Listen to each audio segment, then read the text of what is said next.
On today's episode of In Confidence, we're diving deep into the world of dragons, fairies, soulmates, political intrigue, and some very sexy times. You heard it correctly. We're talking about romantasy. Now, if you're already an avid reader of romantasy books, you're going to be very excited to have a chance to sit in on a conversation with my two friends about why we love these books so much. And if you've never heard of romantasy, well, today is your primer. These are a series of books created by some incredible authors, one of whom is Sarah Maas, who wrote A Court of Thorn and Roses. The short version of this is called ACOTAR. So if you hear the phrase ACOTAR in this episode, that's what we're referring to. Throne of Glass, which is an 8-book series.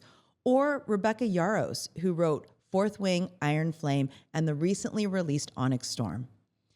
Historically, romance novels and fantasy novels, I think, at least for me, have had a little bit of a stigma. When I read romance novels or fantasy books, I always kind of hid them. I never really showed people what I was reading. I'd download them on Kindle or I'd take the cover off so people didn't know. But all of a sudden, we're carrying around these books like a badge of honor. It's almost like a status symbol. It's a conversation starter. It's a bonding moment. I still remember sitting in Central Park reading A Court of Thorn and Roses just on a summer day last year, and a woman came up to me and said, "Oh my gosh, I am so excited for you. I have to tell you, you are in for a treat."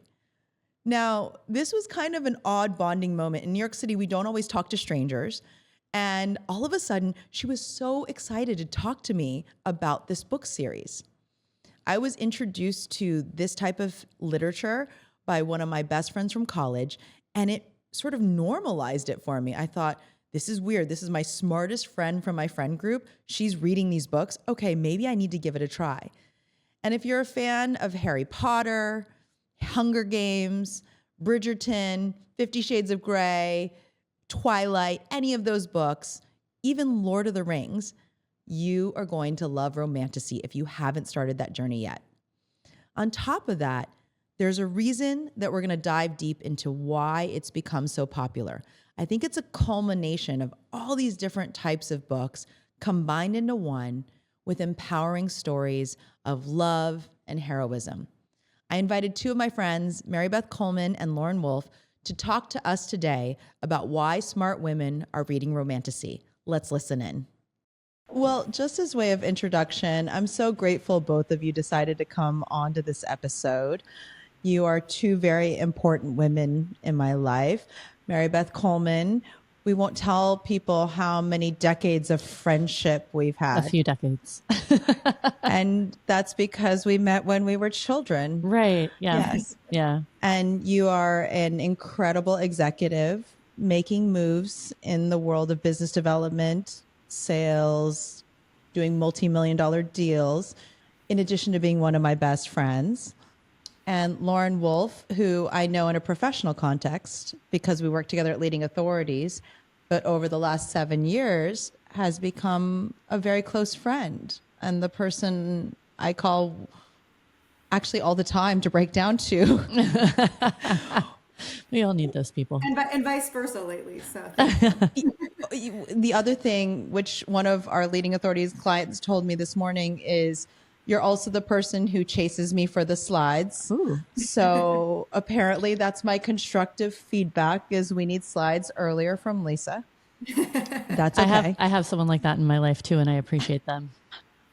We all need a Lauren. Yes, that's right. So the reason I invited you on to talk about this is we have become our own sort of coven. Yes. So we're going to talk about romantasy today. So excited.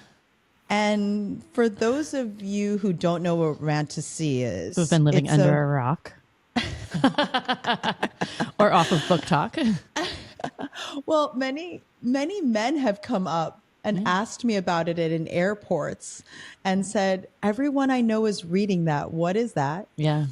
So in each of your words, how would you describe the romantasy genre? Ooh, okay.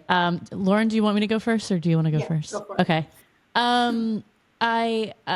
It's basically like Harry Potter meets Game of Thrones meets maybe 50 Shades of Grey.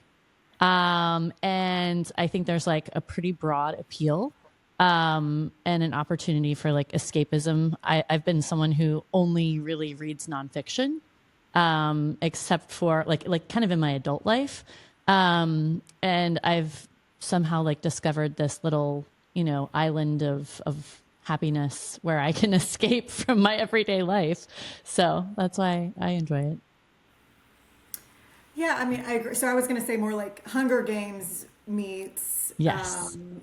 meets 50 Shades of Grey, which I never read. So, but what I imagine a 50 Shades of Grey twist on Hunger Games would have been. Or like Lord of the Rings, that's a much lighter lift with, Right. with some fun sex. Well, what I will say is Romantasy, I feel like, is culmination of decades Yes. of, I would say, cotton candy literature, right? Because I could trace this all the back to like the 70s and 80s when we had like Danielle Steele, Fabio, and then the normalization of like sci-fi and fantasy world building. And then I would say 2000s, 2010s, vampires, right. and 50 Shades of Grey. Right. And I just feel like, and reality TV. So it's almost like a culmination of all of these genres that have come together in this moment. Right. It's like the hip hop and country that we're seeing right now. Exactly. Yeah. And I think every decade of, I don't know what to call it, it is escapist literature, Sure. has just built up to this moment. I think that's fair. And again, like being someone that like I tend to get like slightly addicted to things. So like when I read Harry Potter as an adult, I just like went face first into it. And it's like hard for me to put down. Like I was having like struggling between like real world and like my job and like wanting to like crawl under my desk at work and like read. And that's usually why puppy. But that's usually like why I stick to nonfiction, because I get like too wrapped up in it. So I've already gone too far here. Well, for anyone who has not read Romantasy yet, Yeah. Marybeth sort of walked through my Amazon algorithm. Whenever someone asks me, do I need to read Onyx Storm or do I need to read Akatar? Yeah.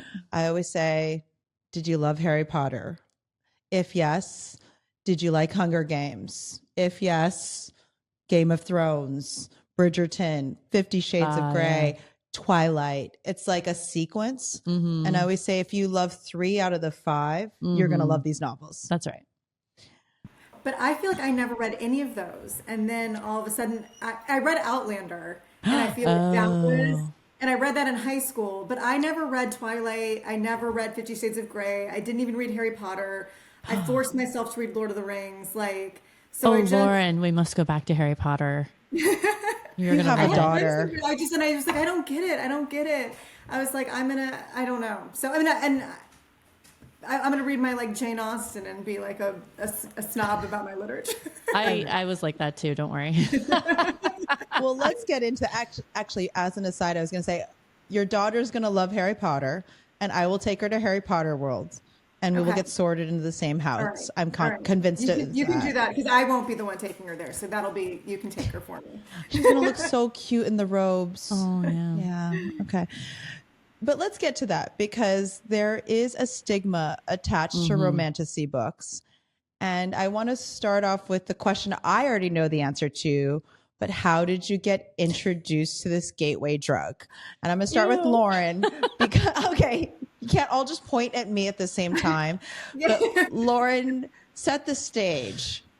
All right. So it was last fall, I think, October. Last February. Was it last February? We're in the Dominican Oh my gosh. Republic. Yes, 2024, February 2024. We were in the Dominican Republic. You had just picked up Fourth Wing, and I feel like this was new to you, like to be into romantasy. And you read it like basically in 2 days, and you handed it to me when we were in the Dominican Republic for work. And I started reading it on the plane on the way back, and I've never stopped since. So. I think you said So to me that I credit the addiction. I credit you with my addiction. Well, I think I remember you telling me that you had town car service stop at a bookstore so you could get. No, that was you. Oh, that was me. Wait. But I did. I know. I was in Portland, Oregon for another event and had just finished Fourth Wing and found a local bookstore that happened to have the next story. And you're the one that took car service. I just thought it was you. Transitive properties. Marybeth, how did you get introduced to it's it? it's all your fault. I learned it from watching you. So I can't remember exactly where we were at the time, but you had just come back and had just finished Fourth Wing, and you like gave me the pitch, and I was like, Lisa, like I don't have time to read this kind of stuff in my real life. Like and there's no way that I can't, I don't have any space for this. Like, and you named like a few other people that we love and respect that had read or started the books and really liked them. And I was finally like, do they have it on Audible? Because I'm like, I have to do spring cleaning this weekend and I really don't want to do it. But like, if they had it on Audible, maybe I'd listen to it while I cleaned. And literally, I have not. I'm just have fallen down a hole. Like I'm in a deep dark pit of nothing but romantasy now. But it like helped me do all of my chores. I was actually looking for more things to do, more things to clean at the end of the weekend because I was just so into the book and having so much fun. And it makes the like mundane or dull or droll things of life more interesting. I spend a lot of time by myself. I live by myself. I'm single, whatever. And I travel a ton alone. And so there's like all of these like quiet moments where I'm kind of like by myself, and like having these books kind of brings an element of like, I'm like, ooh, what are they up to? What comes next? You know? So it's like helps fill the kind of just like quiet moments. Can I ask if you do the theatrical reading Audible, or do you just do like regular Audible? I just do the regular Audible. It's funny, like I've found some of them to be more annoying or more enjoyable, or, you know, like there's one specific book, which I will not mention, but like I could barely get through it because I did not like the author's voice. And so sometimes that can be like a little bit challenging, but for the most part, it makes it more fun and interesting. I don't like the dramatization versions where they have like, oh, the door shut, you know, or like where they're like walking through the woods. Like that bothers me. I'm just like, just give me the book, you know? So, but I do miss some things. Well, the reason I ask you this question is I think this genre didn't really have mass marketing. Let me say it that way. Yeah. You know, if I think about Hunger Games or Twilight, they had these like big marketing campaigns. Right. They do now. Right. But I would say the genre felt very like this little secret that your smartest friend told you about. Right. Not that I'm your smartest friend, because some of my other really smart friends told me about this too. So you're not alone. I feel bad putting the moniker smart friend on it, because one of my best friends from college, who literally was the smartest person in our friend group, she's the one that told me about it. Yeah. And so I thought to myself, if she's reading it, it can't be that bad. Right. And she literally told me, go buy it now. And I think there's something about this genre where we've all normalized it. Right. It's this little secret that we're all telling each other about.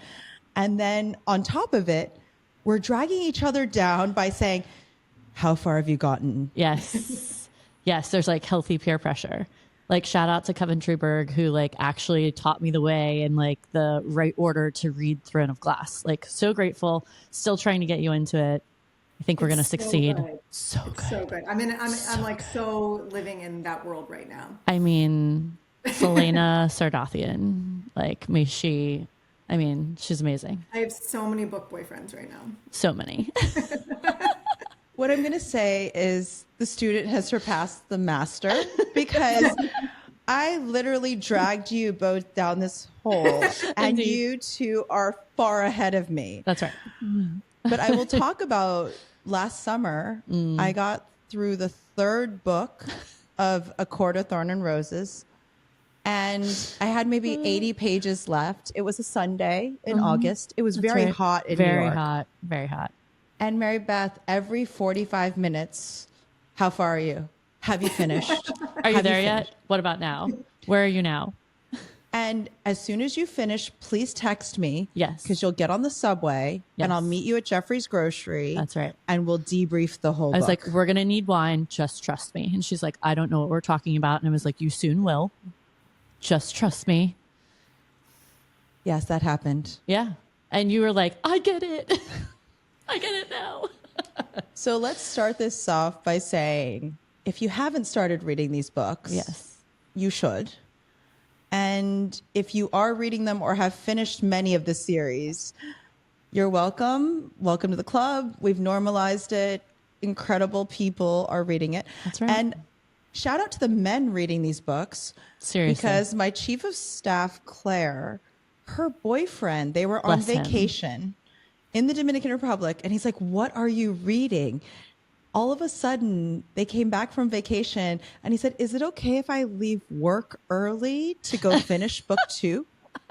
I mean, more power. Yes. And then on top of it, Lauren's husband, who we were with him a few weeks ago, said, Lisa, I'm going to listen to this episode because if you can explain to me what's happening, Yeah. I would like to know. Yeah. What I actually think is really fun is like there's so many like Easter eggs and like things throughout the novels. And like, again, you're kind of like building this new world or whatever. And there's kind of like rules of engagement and all of these things. So it's like a constant sort of like riddle you're trying to like unravel. Right. Yeah. And like you're picking up different cues and clues and things. And like there's all these like theories and spoilers and all of that stuff. So it's like it's fun to kind of give it a deep dive and like, as I'm always trying to like encourage you, I'm like, what are you thinking? What do you want? Like, let's gossip about it. Like, I want to hear your theories. I want to hear what you think. Like, what do you know?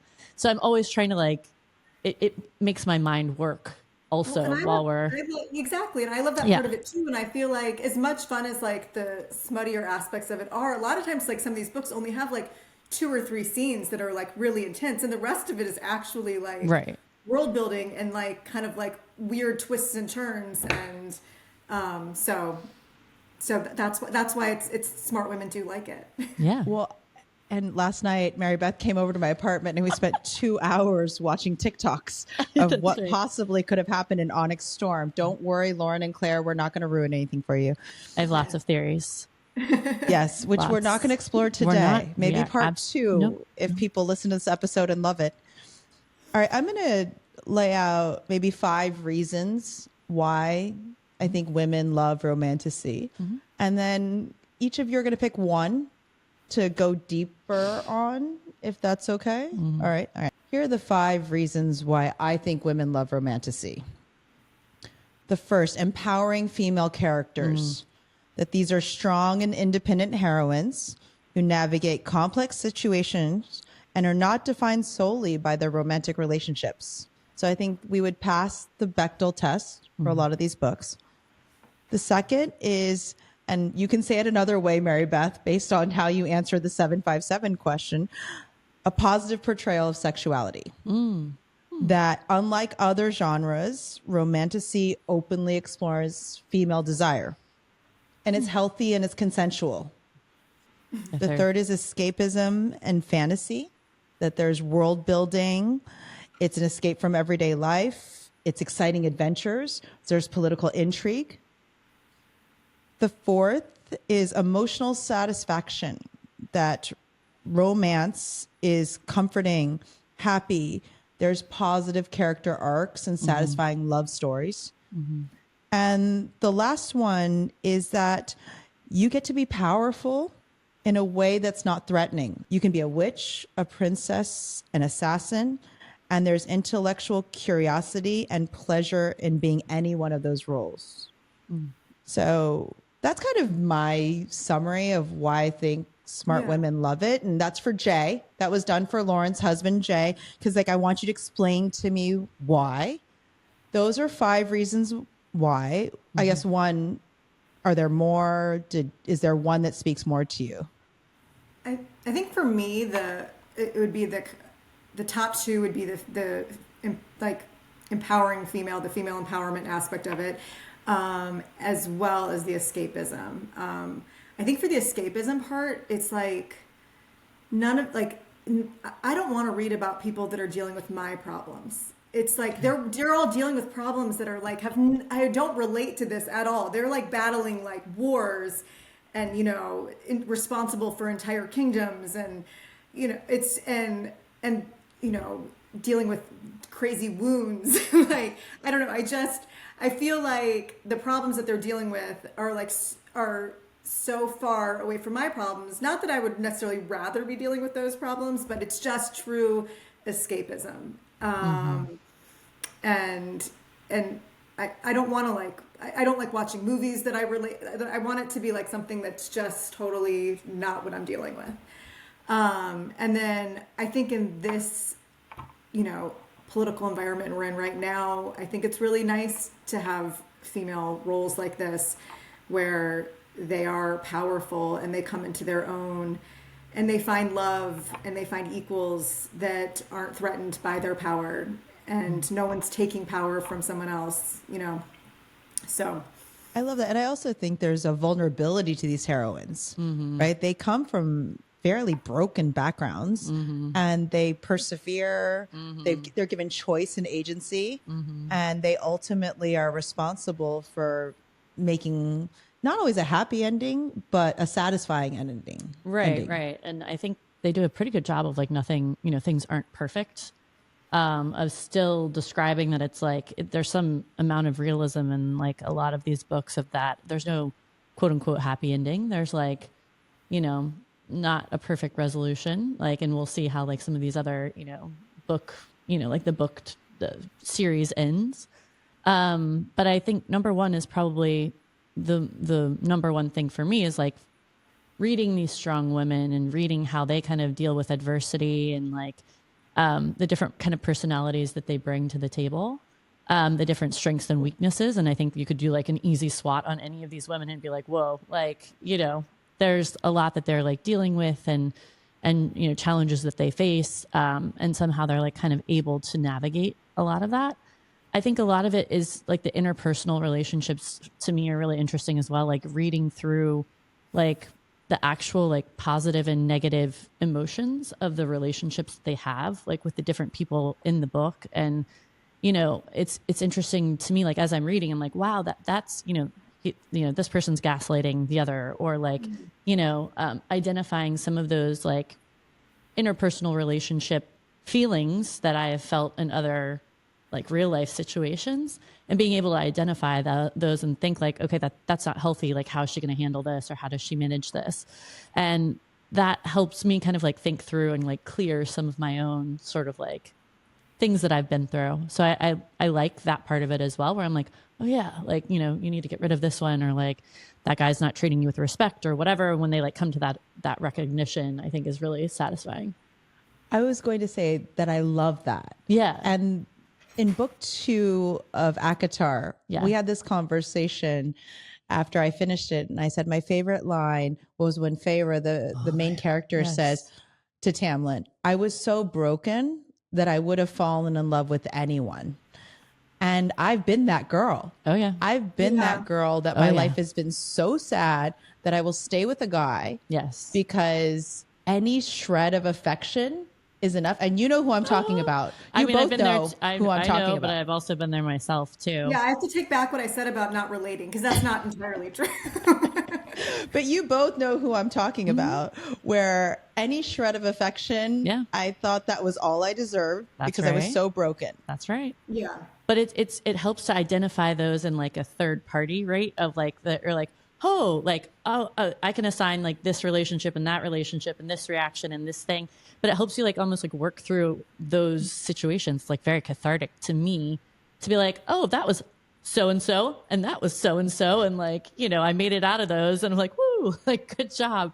But it's helpful to watch them work through them as well too, as they grow as characters. Right. So it's actually like an interesting kind of like human evolvement. But maybe that's the duality, right? Yeah. So we have this complex world building, to Lauren's point, that is super fantastical. And they're tackling these things which are much greater than our day-to-day troubles. And it's wars and dragons and fairies. It's like escapism from the mundane. Right. Yeah, but at the same level, there's this other duality. I was thinking there's this duality of like this fantastical world, and then there are real human issues and more complex relationships that they're exploring that we all identify with and are vulnerable to. So, you know, I would say historically you'd be one or the other. So if you read a fantasy novel, it might just be the world building. If you read a romance or an emotional novel, it's the other. It's the combination of the two that makes it very powerful. Yeah. But yes, we've all been Tamlined. If anyone's listening and knows what that means, we've all been Tamlined. Hopefully everyone listening knows what that means. And if you don't, Sarah Mass and Rebecca Yaros, you're welcome for this 45-minute long commercial. We love you. Why are these stories unique than TV shows that are out there? And this is going to be a TV series and a movie series. But why have these books struck a chord outside of any other way you could use your free time? I mean, I don't watch a ton of TV. I don't like reality TV at all. I find it like very frustrating and like it gives me anxiety just in general to watch like other people's lives. I think with the books, it's like you're dipping into your imagination, right? And like pulling out the things that like, you know, you're able to kind of like visualize like these alternate universes and like, you know, like as I'm reading, like I'm like really thinking about like the relationship and the space of like what this might look or feel like. And I really enjoy that aspect of it. Again, it like makes my mind work in a way that like when I'm just watching a television show, it's like, it's already all there for you. Right. So it feels like I'm still, you know, working my brain in some way, shape or form, even as I'm doing like, again, the mundane things of life of like cleaning out my closet. I'm not even sure like what, like, you know, why I love it. So like what, like why I would prefer to read books now than watch TV. Cause I was somebody that like every night would put on the TV while I like finished up my work day. You know, I'd be like, pour myself a glass of wine, put on an episode of Law and Order and then pull out my laptop and like shoot off some emails. And now I would really rather read. And I'm not sure what happened, but all I know is that like, I used to be a bookworm as like a kid and a teenager and in my 20s. And I just really love that I'm a bookworm again. So I'm going to put a hypothesis out there that, and we are going to watch the TV show and the movies together when they come out. I think there's something beautiful about the quiet time of a book, whether you're listening to it or reading it. And my boyfriend and I went on a trip and he doesn't read that much. And I said, this is a reading trip. And at the airport, when we have downtime or free time, I want you to bring a book. And we were at the airport and for 30 minutes, he said, this is really nice. We're not on our phones. We're not scrolling through things. We're not on our computers. We're just reading together. I did feed him chicken wings too while he was reading. So that helped. That helps. Yeah. But he said he felt so calm. Yeah. And I wonder if this form of escapism is better than being on our phones or watching a TV show because we have this meditative quality to it. I agree. And actually on that trip, that same trip where you gave me the book in the Dominican Republic, on my flight home, I sat next to a young woman who had been on a reading vacation with her friend. And I told you about this. And I was like, Lisa, we need to do this. Like she and her friend just went to a resort in the Dominican Republic and brought a stack of books. And they would just read on the beach all day and then meet for meals. And I was like, this is a dream. Why have I not done this? So I discovered that, like on my, you know, in my first journey of reading Romantasy, I met this young woman and I was like, and that's my goal. Well, I think we're in this pendulum swing, right? So like Netflix and chill, just stream a show for 9 hours. And I think we're all tired of that. Yeah. So let's read books. I love it. So I have some fast questions to ask you each. Yeah. Soulmates versus slow burns. Ooh, slow burn. Slow burn for sure. Oh, I'm a soulmate person. Oh, I love a slow burn. I love the like the tension. Storyline. Oh, yeah. That's a trope I can do all day. I love that. Yeah. 100%. Wow. We now know that I'm all about instant gratification, like, you know, the imprinting. Oh, or yeah. Oh, no, I hate that. I'm like, oof, Lucian that and feels Elaine. fake. Lucian and Elaine, I was like, there's no way that's going to like ever click. No. It's just, it was too much, too fast. I mean, maybe a slow burn that turns out you were soulmates all along. Yeah, but, no, I like that. But you didn't know it. Right. Yeah. Prefer. That wasn't the way the question was worded, I but know, fine. I know. Trying to make us all happy. All right. Team Zayden or Team Resand? Both. That's tough. Both. I- Either. Both. Do I have to make a decision? Yes, that's the way this game works. This is hard for me because I'm currently in Throne of Glass world and I have a lot of other book boyfriends. Oh, so, yeah. But I'm going to go Zayden. Do I really have to pick? Yes. Resand. Resand. Okay. By the way, can you explain what a book boyfriend is, Lauren? Because some people might not know.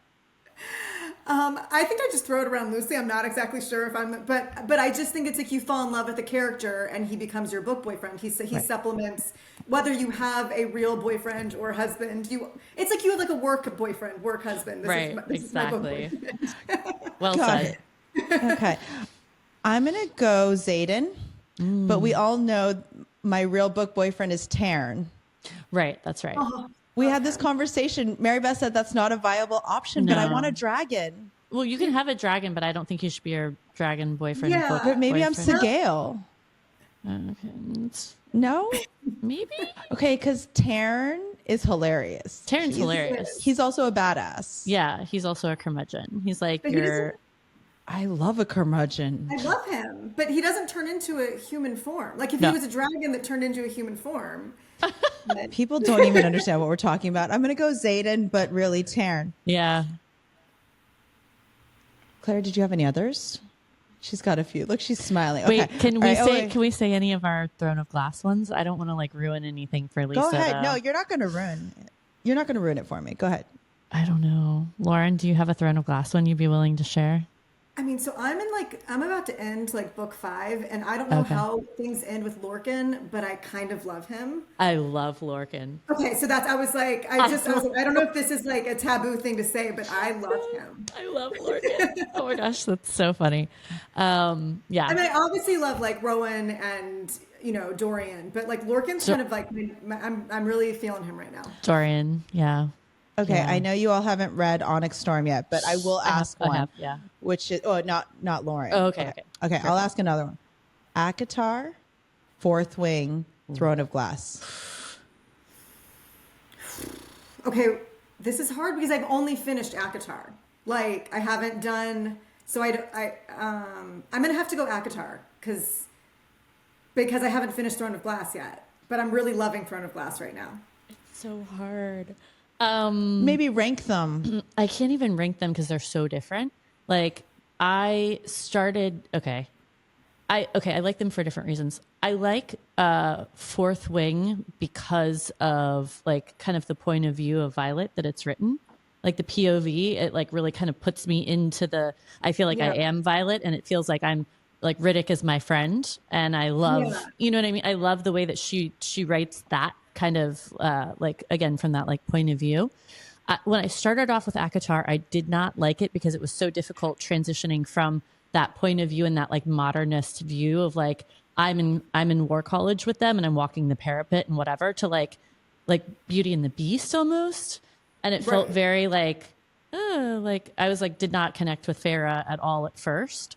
But then I grew to really, really, really love that series. And I think it's like, that's like the one you want to keep going back to. That's like the classic, right? And then someone else I actually saw on Instagram described that as like the, the rom-com that you love so much. And then Throne of Glass is like the Academy Award.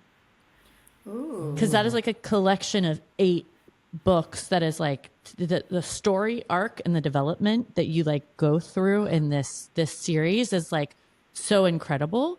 Like you like everyone is like crying. I've legit cried several times. It is so emotional and there's like so much stuff that happens over like this 8-book series. Like I literally was like having a hard time. Like I was like, how did this start? Like I literally started this like Throne of Glass because I was so depressed that I got over ACOTAR and I downloaded it. I was like on the way to Saint-Tropez by myself and it's like a kind of like a long travel. Like it's like a lot like trains, planes, automobiles, all this stuff.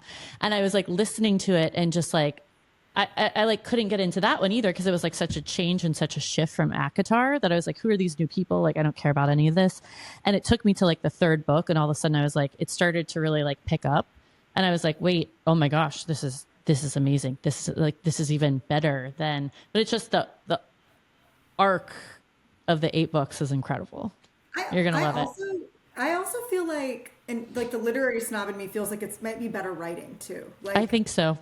I just think it's just it's like there's not as much like repeating like the same thing over. I don't know. It's just I didn't want to address any of the prose in any of these books because I feel like that is not appropriate for me to do as not an author. Yeah. But there's definitely like I have preferences in the styles in which they are written for sure. So, wait, what book are you on right now in Throne of Glass? 5 is I'm like 80% Queen of Shadows. Is that Queen of Shadows? I don't even know what it's called. I just keep like down putting it on my Kindle and like, but that should be Queen. Like Lorcan and Elliday are together and Queen of Shadows was my favorite. That was like is that book 5? Is that the one? In my estimation, that's book 5. Okay. As if you're doing it in the Sarah J. Maas like suggested order, which I sent to Lauren. That was my favorite. Okay. We have 8 minutes left. I have 2 questions left. All right. Okay. Or 3 questions. So let me get there. If you had to pick a female protagonist to be in real life, who would you pick? Selena Sardathian, who is from Throne of Glass, hands down. Oh, this is tough. Either Farah or Selena. This is really tough. I'll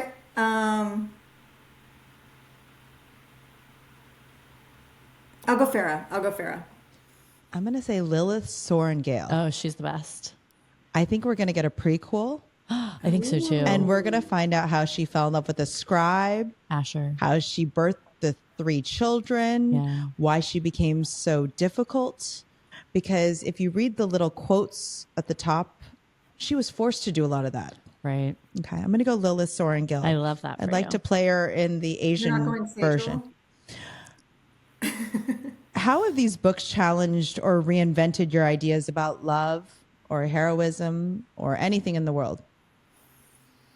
They all write really strong male counterparts that are like so overly like just dedicated to the women in these books that are like their one and only. I'd like to think that that's what could happen in reality, but I don't know if that's completely realistic. But it is nice to read and nice to like hope. As single girls in New York, we got to up the standards of what how we want to be treated. Yeah, what we allow. Yeah, I agree. Yeah, I agree with like how it's pretty amazing how they write the men as well as the women, and like with all of them, it's like the man is super powerful to begin with, and the woman kind of finds her power and ends up surpassing him in like power, and he's never threatened by it, and she never takes and they always end up being equals, even if her power might actually be more powerful than his. I don't know. It's like kind of beautiful how it all comes together with all of the love stories. Our male listeners, take notice. Yes. Claire's boyfriend. Write this down. Take notice. Do you think romance heightens the stakes of the fantasy world, or is it the other way around?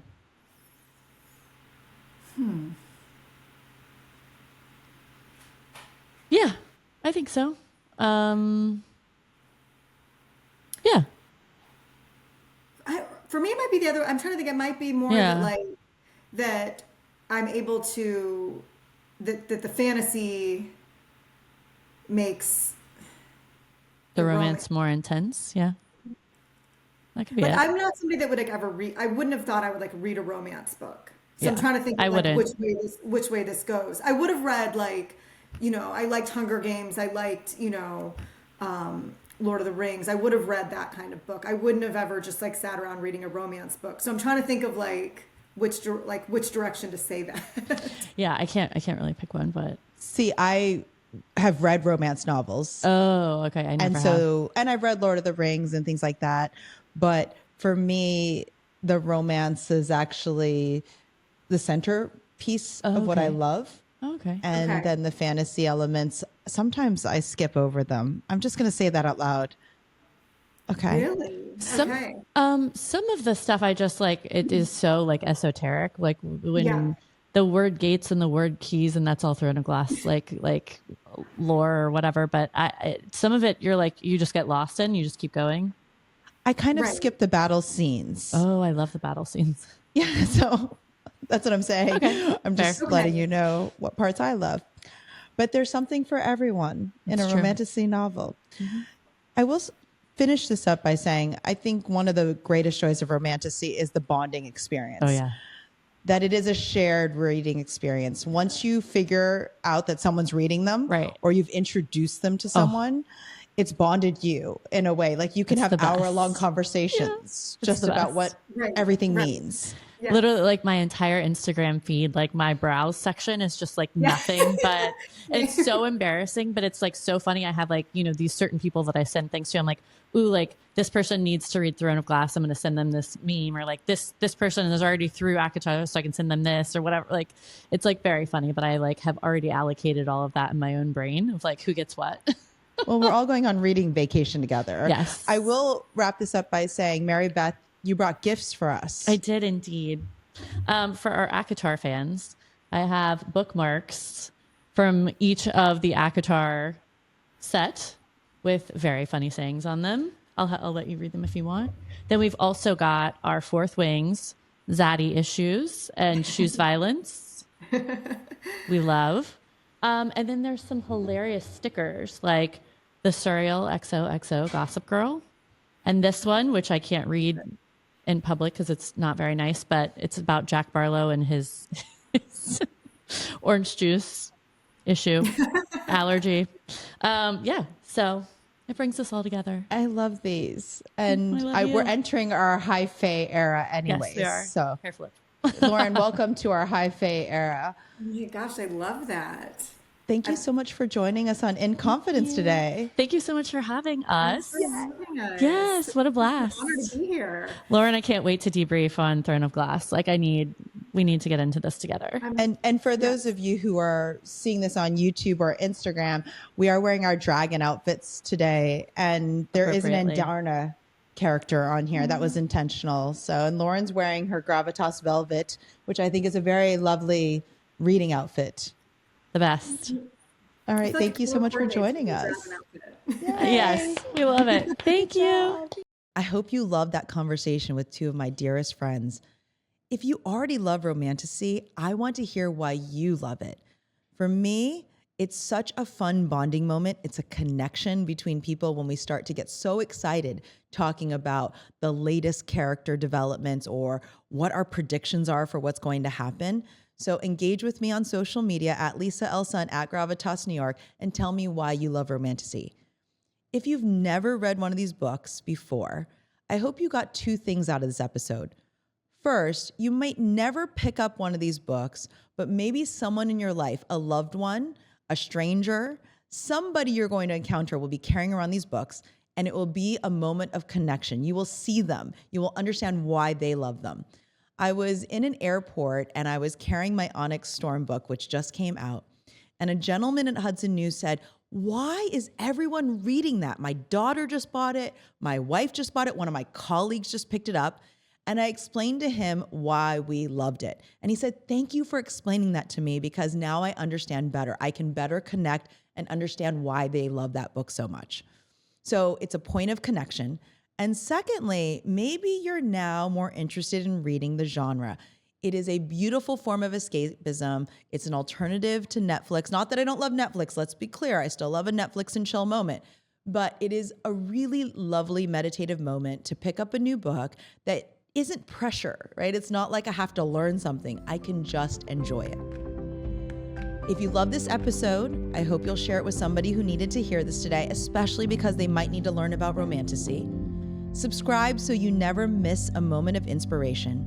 And until next time, in the words of my 9-year-old self, I see you, I value you, and I believe in you.